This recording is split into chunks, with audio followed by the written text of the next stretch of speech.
Sa kaugnay na balita, alamin naman natin ang update kaugnay ng pag-alburuto ng Bulkang Mayon. Nasa Albay ang aming kasama, si Haji Camino, mag-uulat live.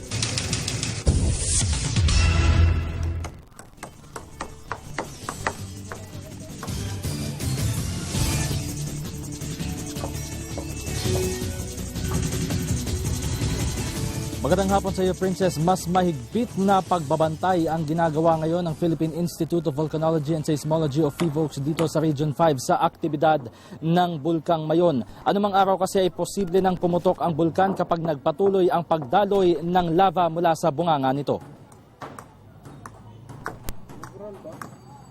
Kahapon naglabas ng lava na aabot sa 350 meters ang bulkan. Pero quiet eruption lamang naman daw ito ayon sa PHIVOLCS. Kaninang umaga nagtala ng 2 volcanic earthquakes at mahigit sa 400 tons per day na sulfur dioxide ang PHIVOLCS mula sa Mayon. Sa briefing ng Albay Public Safety and Emergency Management Office o APSEMO, sinabi ni Dr. Winchell Sevilla na kapag patuloy na naglabas ng lava ang bulkan, posible na itong pumutok. Ang inilabas na lava kahapon ng bulkan ay ang dati ng magma na nasa crater at malapot, kaya mabagal ang pag-angat nito. Itinutulak ito na panibagong batch ng magma na nasa ilalim na malabnaw naman. Kapag hindi tumigil ang pagdaloy, indikasyon na itong kailangan ng itaas sa Alert Level 4 ang status ng Bulkang Mayon. Nakahanda naman para dito ang provincial at national government at sa katunayan ay patuloy pa rin ang ayudang ibinibigay para sa mga residenteng nanunuluyan sa mga evacuation centers.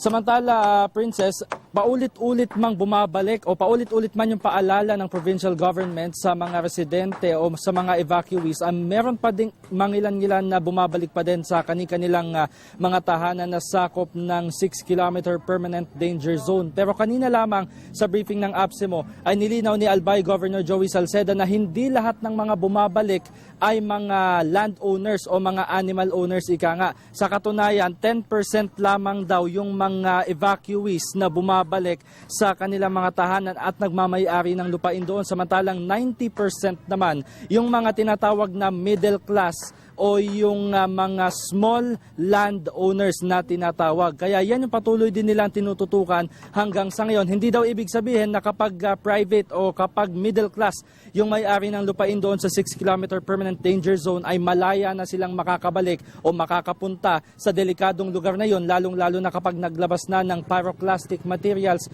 ang Bulkang Mayon. Bagamat sinasabi ng PHIVOLCS, Princess, na maaari nang pumutok anumang araw ang Bulkang Mayon, hindi pa din nila masasabi kung kailan ba talaga o anong petsa puputok ito dahil sa katunayan kaninang umaga lamang ay wala namang pagdaloy ng lava na naitala. Ibig sabihin, kahapon lamang nangyari yung pinangangambahang indikasyon na puputok na ang Bulkang Mayon. Yan ang latest mula dito sa lalawigan ng Albay kasama sina Jeff Tuazon at Romel Tagbas para sa Telebisyon ng Bayan. Ako si Haji Camino. Balik sa iyo, Princess. Maraming salamat sa iyo, Haji.